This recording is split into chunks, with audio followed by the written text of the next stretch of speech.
At first, for some unexplained reason, Superman became a weak-ass pansy. I kid you not. In the first few battles that you see on the show, he gets knocked on his ass within the first minute.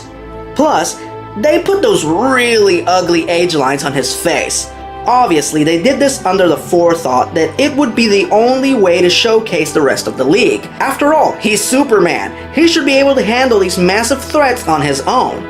So if the threat is powerful enough to knock Superman on his ass, then he definitely needs the Justice League. Thankfully, the creators realized their mistake and eventually restored Superman to his former glory. Personally, I like to believe that he was still suffering from kryptonite poisoning from getting shot from Lex Luthor's kryptonite cannon in the finale of Superman the Animated Series.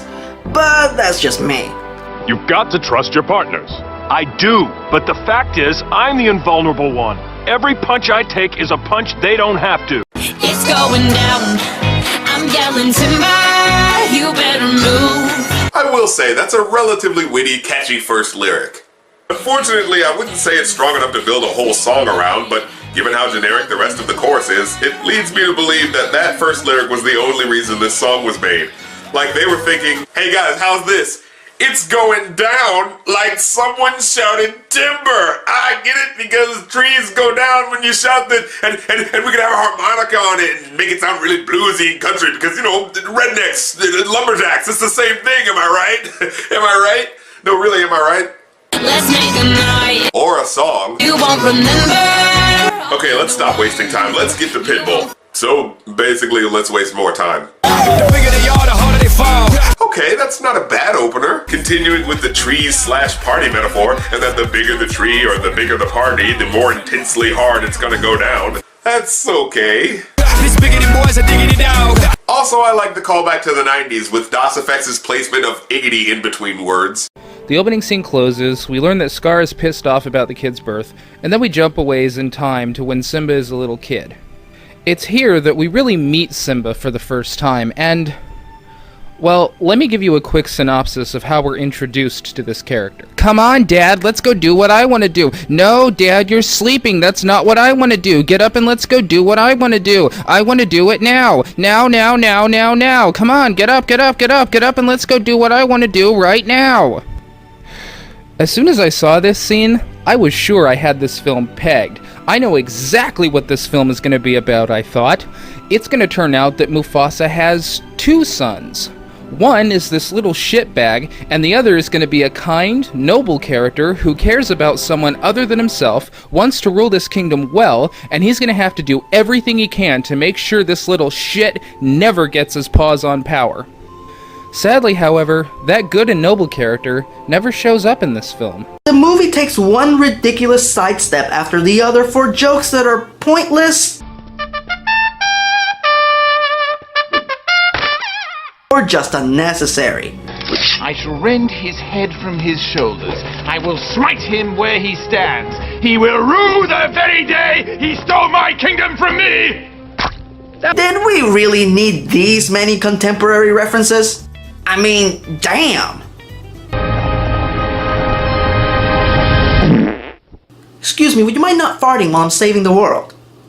Wait a minute, why did I just say that? The fanboy force is strong with you, young Padawan.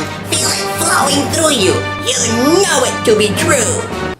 You are one weird dude. Personally, I thought these movies were fine when they just made fun of other fairy tales, and they stuck it to Disney. Did they just run out of material and said, fuck it, let's just parody everything? And while we're on the subject of all the fuck you Disney gags, these creators obviously assumed their viewers would just know about Superman's history because we get no pilot about Supes' origin, just thrown right into the adventures. Because of the animation format, the show was able to be more like the comics. Many episodes featured the villains that had by now become ingrained in the books, naturally led by Lex Luthor.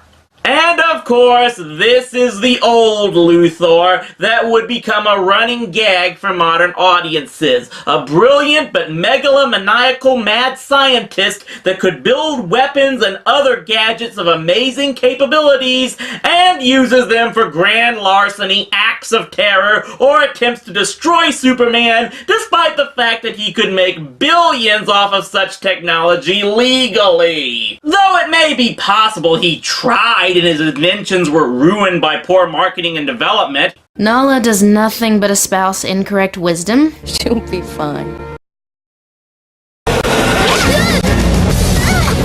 Rafiki has been relegated to a little more than matchmaker, though I guess that kind of works considering he's the shaman life coach in both movies. It just takes two to make it true. Your heart will take you there.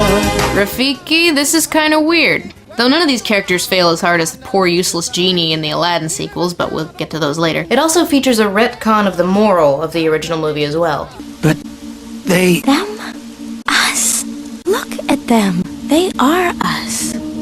After all, they're not those dirty f***ing hyenas, am I right? As much as I dislike this one, though, it can claim something no other Disney movie can. We get to watch Andy Dick die. I like that, yeah. Watch that again. Yeah, that feels nice. I don't know, it's kind of like getting a back massage. Again?